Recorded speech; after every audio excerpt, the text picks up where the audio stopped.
Hey guys, and welcome to the Junk Bin Challenge, a blind $5 game challenge that you guys can do yourselves at home. If you guys go up to the upper right corner, or the gimmick of what's going on over here, I'm not sure where it's at because filming is weird, there'll be a link to the actual rules that'll be posted either at the same time that this video is going up, or maybe a little bit earlier. Now, on to today's episode. To help determine the actual console order that I'm going in, I made a list of all the consoles I had, put them in order that they were all released, gave them a number, and used a random number generator to determine what console. And of course, you can probably tell by the title, today is actually the Nintendo DS. And what I picked? Bakugan. Picked this up for $1.99 up at our friends at GameStop. Now it can be cheaper anywhere else. At my local game exchange and mom and pop shops, it's around the same price, $2.99, $1.99, depending on where you go. So you can spend around $3 on this or less. Now by myself, I spent $1.99 on the cartridge itself, and let's just say I did not buy the case just for this show alone. Now the plot of the video game, you actually need to know the plot of the show to understand what's kind of going on here, but a quick plot synopsis from Wikipedia or where else can catch you up.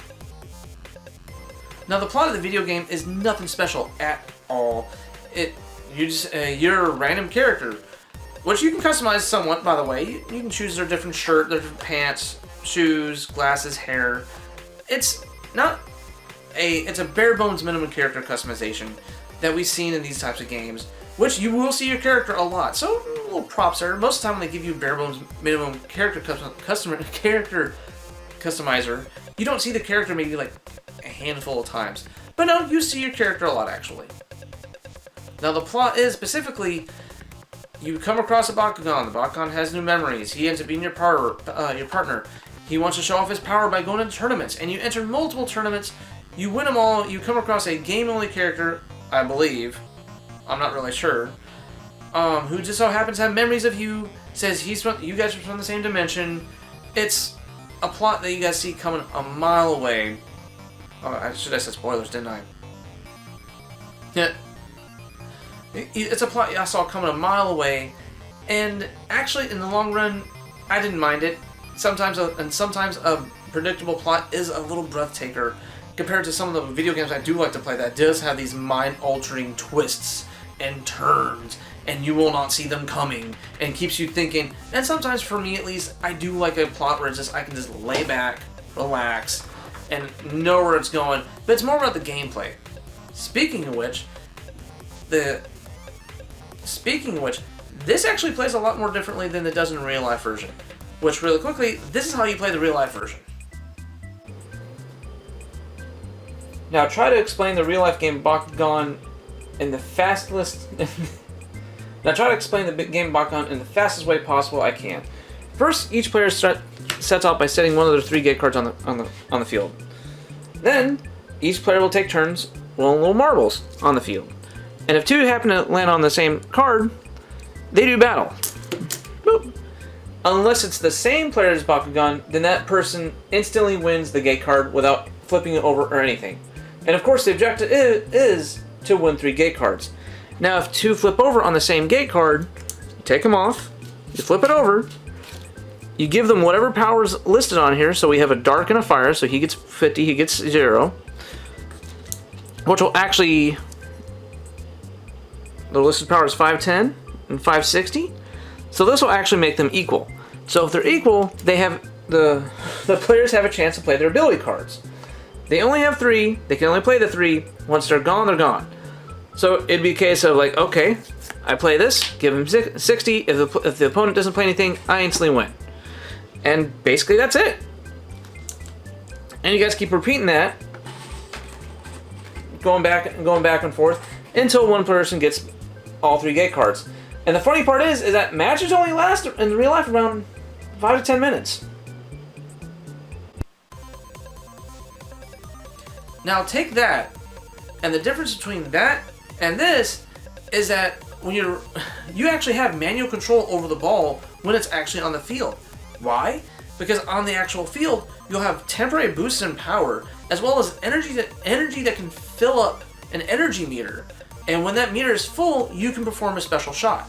The special shot is different amongst the different attributes. The most powerful one is the fire, because when you get that thing full and you initiate your special shot, you can knock off any pre-existing Bakugan off of a gate card called a critical KO, and instantly win that card. If you're going up against anybody except for darkness types who already use their special shot, which means they're unaffected by other special shots, you can instantly win games with that. If you're frustrated, like I did in a few handful of games, and if you look at this here, you can see I barely lost any games. My win rate was what, 93%? 93.5? At least when I recorded that footage. I barely lost any games. Now, the biggest difference is in the actual battles. Now, when two Bakugan land on the same gate card, you usually compare powers, flip the gate card over, give them their boost. Each player has a chance to play their card, but then this is where the video game has a difference. Now, additional things that the gate cards can do in the video game is to provide a mini game to help you win your battle. Now, these mini games make sure. In this process, the minigames are priority number 1, the power is number 2, because if you're good enough at these minigames, you don't care about power to an extent. I mean, if there's a clear difference in power, like your bar is pushing your opponent's almost pretty much near the edge, yeah, you're going to pretty much lose almost instantly. That's happened to me a couple of times. But on the other hand, most of the time, if you're good at these minigames, your power's not really going to matter. But I will say this. If you are playing in the storyline, the last couple of matches against Masquerade and the game exclusive character, that does matter, but those are the only ones that really do. Other than that, you'll get used to, oh, this is Dan, this is his main Bakugan, okay, that's the only real one I have to worry about because all the support cards support that one. Oh, knocked him out, all the rest are easy. But other than that, what else is different?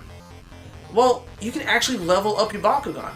Now, unlike here in real life where you had to either blind pack buy your Bakugan or buy them through packs and then randomly hope their power was good, you can actually buy strong Bakugan instantly and then level them up. Now, of course, just like in regular RPGs, the more you level up, the more experience in that. Wait a minute, wait, what? You can actually level these things up? There's replay value in these things? And when you level them up, it increases actual stats as in steering, magnet, control. What? So, in other words, these Bakugan become stronger the more you play with them. Just like in any regular RPG. Huh. I'm impressed. I really am. And on top of that,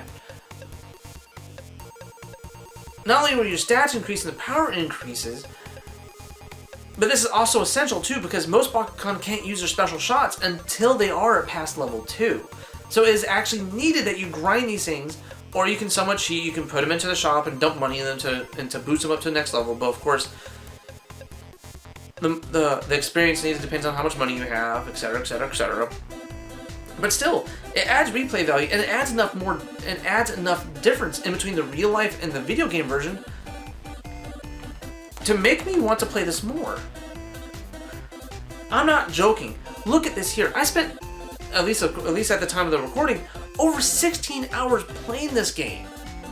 How is that possible? From a $1.99 game where my expectations were low. I mean low. This is a video game based off of a toy, off of a show. My expectations were super low. Maybe that was another thing that was also going on as well. I was expecting this thing to suck. But it didn't.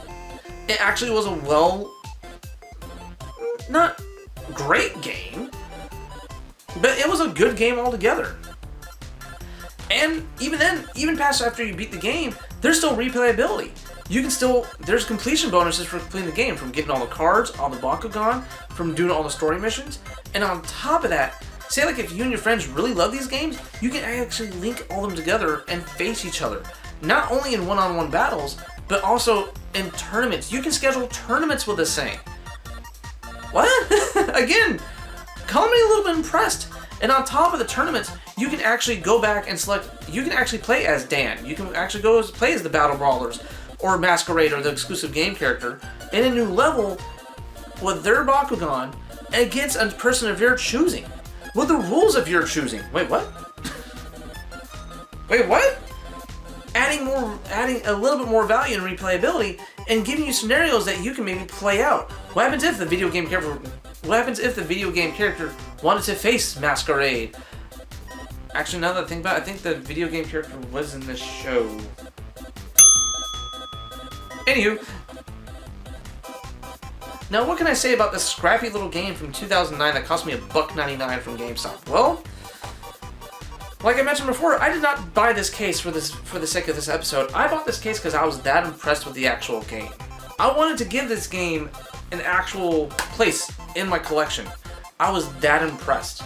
From in between the RPG elements, the surprise value of everything, not to mention the graphics for the DS were not fantastic, but I was like, okay, these are decent. Actual voice acting in it from the actual voice actors of the show? Wait, what? But then again, they could have just stole lines from the show and just ripped and put them in there. The models on everything looks pretty nice. I mean, granted, it is a 2009 3D DS game. There was better games out there. That's right. But at the same time, there was worse games out there. We're not gonna list any of those. So, where do I value this game at? Well, I got it. So let's talk about the final rating of this game. What would I value this game at? Well, to put it on my rating, as of episode 1, I have no final rating system, but I can say this. If I spent $10 on this game, I would not be upset. Outside of the predictable plot, but the replayability in between the customizable tournament mode, the customizable battle arena mode where you can play as different characters in different stages, the RPG-like elements that can keep bringing me back so I can max out my characters, complete my collection, color me impressed. So what would I say? I would say, pick it up. If you see it for like $2 at like GameStop, hey, it's $2. I know you spent more on packs of gum. Well, with that being said, guys, I'm gonna wrap it up. I don't know what else to say about this. I really do appreciate you guys checking out the first episode of the Jump In Challenge. I hope it's not rambly enough for you because I'm kind of hooked up on Monster right now. But don't be afraid to check out the official rules video going into full detail on everything. I know I don't want to put all the rules in. I know I don't want to put all the rules into the intro of every video, so that video is there to help explain everything. So check that out. Thank you guys for checking us out. But thank you for checking us out, guys. Be sure to check out my walkthroughs. Catch me on twitch.tv/werewolffinder, where I try to stream every Monday, Wednesday, and Friday. And of course, new episodes of the Junk Bin Challenge will be posted every Sunday, granted if the current game is not super long. Because I have a feeling episode 6 is going to take me a while to beat. Yeah, I'm that far ahead. Anyway, guys, thank you for checking out this video. Check out all the other videos on the channel, and have a good night.